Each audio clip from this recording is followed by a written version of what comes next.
Hello friends, welcome to our own channel daily stock. तो आज हम आपको बालाजी टेलीफिल्म्स पे शेयर एनालिसिस बताने वाले हैं और साथ ही में ये भी बताएंगे कि आपको इस शेयर में निवेश करना चाहिए या नहीं करना चाहिए, वो भी फंडामेंटल्स के साथ। अगर आपने हमारे चैनल को सब्सक्राइब नहीं किया हो तो आप हमारे चैनल को सब्सक्राइब ज़रूर कर दीजिएगा, साथ ही में hit the bell icon.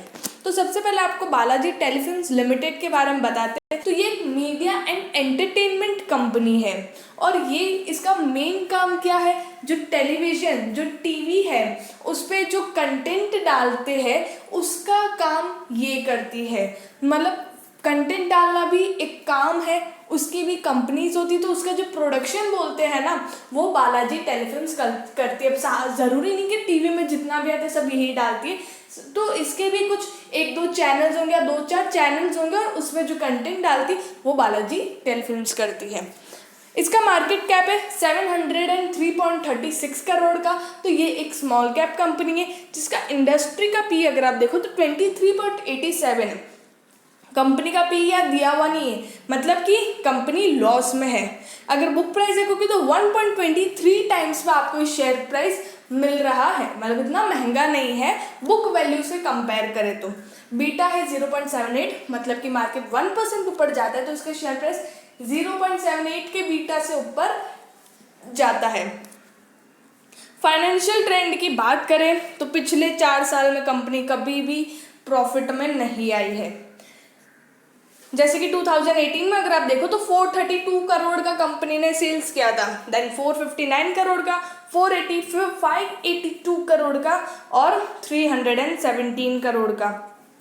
Company loss में भी है, मतलब कंपनी जितना सेल्स कर रही है, जितना प्रोडक्शन कर रही है उससे भी ज़्यादा कंपनी के एक्सपेंडिचर्स है, उस वजह से कंपनी प्रॉफिट में नहीं आ पा रही है। 2018 में कंपनी का लॉस था सिर्फ 45 करोड़ का, वो इंक्रीज होकर 97 करोड़ का हुआ, देन 58 करोड़ का, और यहाँ पर तो कंपनी का सेल्स इतना ज़्यादा गिर गया है तो सोच लीजिए लॉस भी कितना ज़्यादा होगा, 118 करोड़ का। तो अब यहाँ पे देख सकते हैं कि पिछले 4 साल से कंपनी कभी प्रॉफिट में नहीं आई है, कंपनी सेल्स अपना इंक्रीज नहीं कर पा रही। और अब जहाँ पे नेटफ्लिक्स प्राइम जैसी चीज़ें आ चुकी है, मतलब ऐसी बहुत सारी चीज़ें आ चुकी है, साइट्स आ चुकी है जहाँ से लोग डायरेक्टली देख सकते हैं, भले ही वो सीरियल्स नहीं देखे, लेकिन लोगों को अब इंटरेस्ट जो है ना वो थोड़ा कम हो चुका है। पहले के लोग अभी भी सीरियल देखते नो डाउट, लेकिन जो एक इंटरेस्ट होता है ना वो डाइवर्सिफाई हो रहा है, वो कहीं और जा रहा है। तो ये भी एक चीज़ हो सकती है, क्योंकि टेलीफिल्म से 2020 मार्च 2020 से मार्च 2021 तक लोग अपने घर पे थे, मोस्ट ऑफ द लोग अपने घर पे थे, फिर भी कंपनी की सेल्स है वो इंक्रीज नहीं हो पाई, जबकि लोगों ने क्या किया घर बैठ के, मोबाइल टीवी यही किया है, फिर भी कंपनी का सेल्स इंक्रीज नहीं हो पाया है। तो आप समझ रहे हो जो लोगों का जो माइंडसेट है वो चेंज हो रहा है, उस वजह से यहाँ पर सेल्स नीचे गिर रही है। अब यह शेयर होल्डिंग पैटर्न देखें तो प्रमोटर के पास है 34.34% का स्टेक, फॉरेन इंस्टीट्यूशन के पास भी अच्छा खासा स्टेक है 18% का, 18.43% का स्टेक, पब्लिक के पास यहाँ पे 47.21% का स्टेक, और अदर्स जैसे कि life insurance company, mutual funds, उनके पास 0.02% का स्टेक है। अब यहाँ पर पब्लिक कैसी होगी, बहुत सारे पब्लिक ऐसे होगी जिनको रिस्क नहीं लेना है तो वो ऐसी कंपनी में नहीं डालें, और बहुत सारी कंपनी ऐसी होगी जो इसमें फंसी हुई होगी, क्योंकि इसका जो 5 ईयर हाई है वो 200 रुपये तक का है और अभी आपको 60 या 70 रुपये में मिल रहा है। तो बहुत सारी कंपनी ऐसी जिनका पैसा इसमें फंसा हुआ है। रेवेन्यू स्टेटमेंट की बात करें तो सितंबर में 78 करोड़ का था, दिसंबर में 105 करोड़ का था और मार्च में 74 करोड़ का था। तो सेल्स कंपनी का आप देख सकते हो इंक्रीज नहीं हो पा रहा है। नेट प्रॉफिट साथ में देखिए जो नीचे की तरफ है, सितंबर में 19 करोड़ का लॉस, दिसंबर में 31 करोड़ का लॉस, मार्च में 39 करोड़ का लॉस। तो कंपनी के लॉस हर क्वार्टर में इंक्रीज हो रहे हैं, तो फंडामेंटली कंपनी अच्छी नहीं है। आगे रेशियोज देखेंगे, रिटर्न रेशियोज अगर आप देखें तो आरओई देखिए मार्च में -12.77% था, वो भी -20.72 है।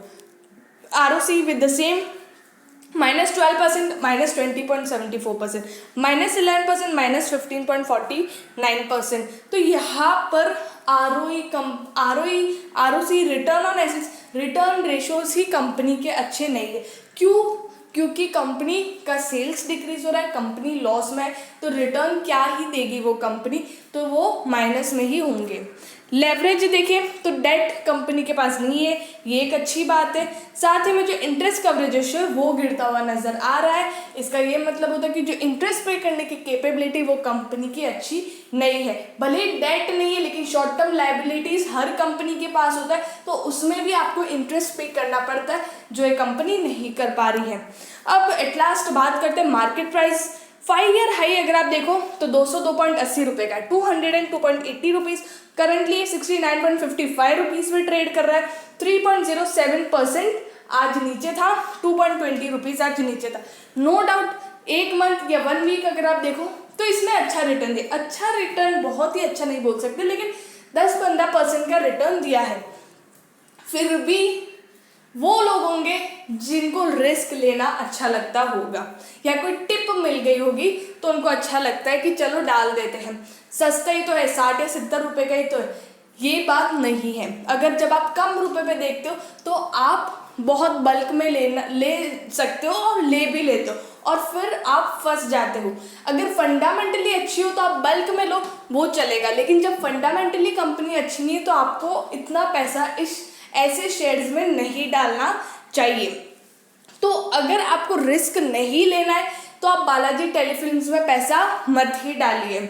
और फिर भी अगर आपको रिस्क लेना है तो पहले आप 1 हफ्ते तक इसको अपने रडार पे रखो और देखो रिस्क कैसे। अगर आपको स्विंग ट्रेडिंग के लिए, क्योंकि स्विंग ट्रेडिंग के लिए ये ठीक है, मतलब 2 से 4 रुपये आप कमा के निकल सकते हो।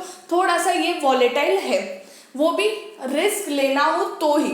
तो अगर आप इसको 1-2 से 3 दिन में अगर आप इसको रडार पे रखते हो तो पहले देखिए कि ये कहाँ से कहाँ तक जा रहा है और कैसे फिर से बाउंस बैक कर रहा है। तो ये चीज़ को पहले देखिए, उसी के बाद आप इस शेयर में पैसा डालिए। वरना मैं तो आपको यही सजेस्ट करूँगी कि ऐसी कंपनीज को अवॉइड करें जो फंडामेंटली अच्छी नहीं हो। अगर आपको वीडियो अच्छा लगा तो please like and share and subscribe our channel. Thank you.